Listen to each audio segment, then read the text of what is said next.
नमस्कार, फ्रंटलाइन 24 में आपका स्वागत है। मैं हूं आपके साथ साहिबा सिंह। खबर की शुरुआत करेंगे।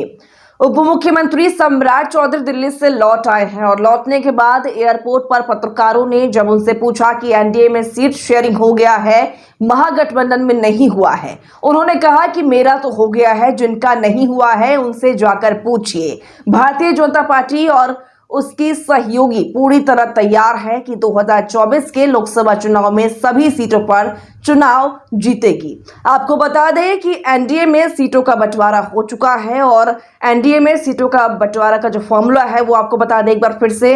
बीजेपी 17 सीटों पर चुनाव लड़ेगी, जेडीयू 16 सीटों पर चुनाव लड़ेगी, वहीं पर चिराग पासवान की पार्टी 5 सीटों पर चुनाव लड़ेगी और उपेंद्र कुशवाहा 1 और मांझी 1 सीटों पर चुनाव लड़ेंगे। वहीं महागठबंधन में सीटों के बंटवारों को लेकर अभी भी जो रसाकसी है वो जारी है।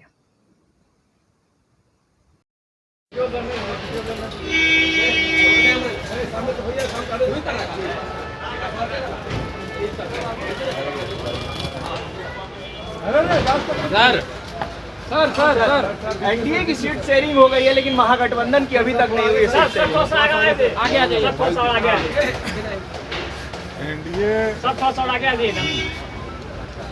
एनडीए की सीट शेयरिंग कल हो गई।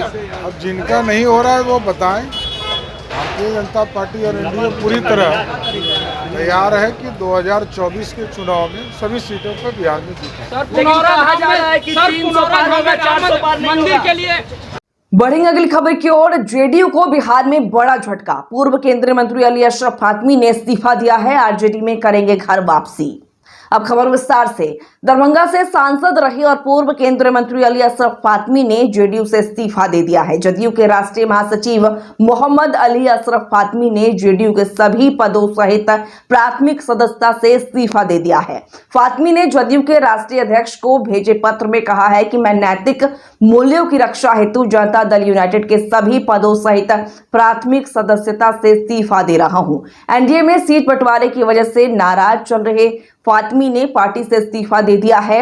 माना जा रहा है कि वे जल्द ही घर वापसी करते हुए फातमी आरजेडी में शामिल हो सकते हैं।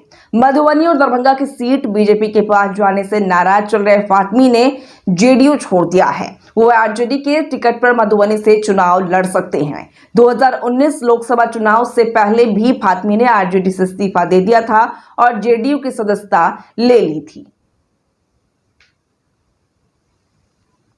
बढ़ेंगे अगली खबर की ओर। बिहार एनडीए में सीट शेयरिंग के बाद नाराज चल रहे केंद्रीय मंत्री पशुपति पारस ने मंत्री पद से इस्तीफा दे दिया है। उन्होंने कहा, बहुत ईमानदारी और वफादारी से एनडीए की सेवा की, मेरे और पार्टी के साथ नाइंसाफी हुई, इसलिए आज केंद्रीय मंत्रिपरिषद से इस्तीफा देता हूं।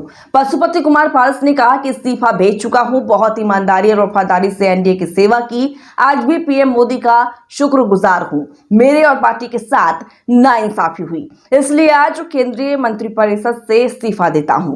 पार्टी कार्यकर्ता से बातचीत करके अगले कदम की जानकारी दूंगा। बता दें कि बिहार में एनडीए में सीट बंटवारे में पशुपति पारस के खाते में एक भी सीट नहीं आई है।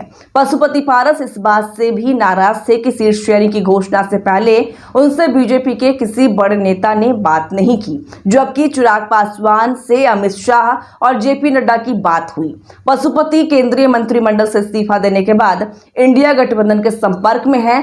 पशुपति आज शाम पटना पहुंचेंगे, जहां उनकी मुलाकात आरजेडी सुप्रीमो लालू प्रसाद यादव से होगी। एनडीए ने सोमवार को सीट शेयरिंग की, उसमें पारस की पार्टी को एक भी सीट नहीं दी गई और उनके पार्टी को दी गई सीट चिराग पासवान को दे दी गई।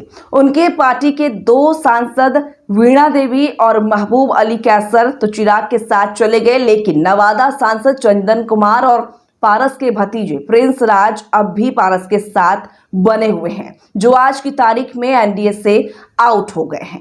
अपनी पार्टी पर आए राजनीतिक संकट के बीच पारस के पास अब लालू प्रसाद यादव के साथ मिलने के अलावा और कोई चारा नहीं बचा है।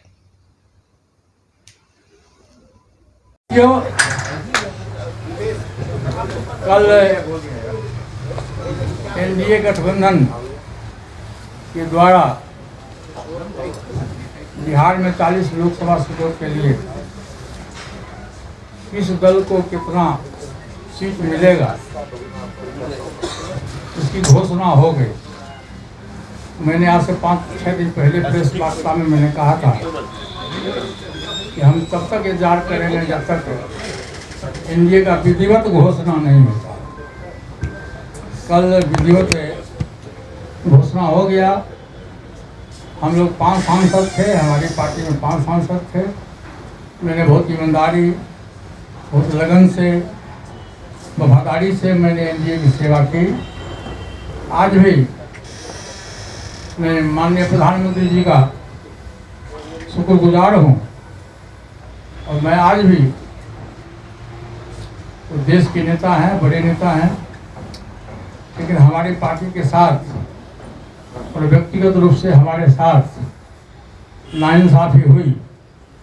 इसलिए मैं भारत सरकार के कैबिनेट मंत्री से मैं त्याग पत्र देता हूँ। बढ़ेंगे अगली खबर की ओर। इधर उपेंद्र कुशवाहा ने सीट बंटवारे के बाद चुप्पी साध ली है। कल से उनका मोबाइल भी बंद है। किसी भी एनडीए नेता से कुशवाहा की बात नहीं हो रही है। कल वे मुंबई पहुंचकर अपने राजनीतिक गुरु छगन भुजबल से मुलाकात की थी। दिल्ली में रहते हुए कुशवाहा किसी से बात नहीं कर रहे हैं। कल जब एनडीए गठबंधन में सीटों का ऐलान हुआ था तो उपेंद्र कुशवाहा को मात्र 1 सीट काराकाट दिया गया। वे कल एनडीए के साझा प्रेस कॉन्फ्रेंस में भी शामिल नहीं हुए थे। बताया जा रहा है कि 1 सीट मिलने के कारण वे बेहद नाराज चल रहे हैं। उन्होंने अपने सभी प्रवक्ताओं से भी कहा दिया है कि किसी से कोई बात नहीं करना है। पशुपति पारस के बाद उपेंद्र कुशवाहा भी कुछ बड़ा फैसला ले सकते हैं। बढ़ेंगे अगली खबर की ओर। सिवान से सांसद कविता सिंह का टिकट काट देने की चर्चा है। बताया जा रहा है कि जदयू शिवहर से बाहुबली नेता आनंद मोहन की पत्नी पूर्व सांसद लवली आनंद को टिकट कंफर्म कर दिया है। पार्टी 2 राजपूत प्रत्याशी को टिकट नहीं दे सकती है, इसलिए ऐसा निर्णय लेने की चर्चा है। इसी तरह सीतामढ़ी से देवेश चंद्र ठाकुर का टिकट कंफर्म कर दिया गया है। वहां के जदयू सांसद सुनील कुमार पिंटू को टिकट से वंचित होना पड़ रहा है। इधर सुपौल से फिर सांसद दिलेश्वर कामत, पूर्णिया से संतोष कुशवाहा को फिर से रिपीट किया गया है। मधेपुरा और वाल्मीकि नगर में कोई बदलाव नहीं किया गया है। भागलपुर, जहानाबाद और नालंदा में भी वर्तमान सांसद को फिर से उतारा जा रहा है।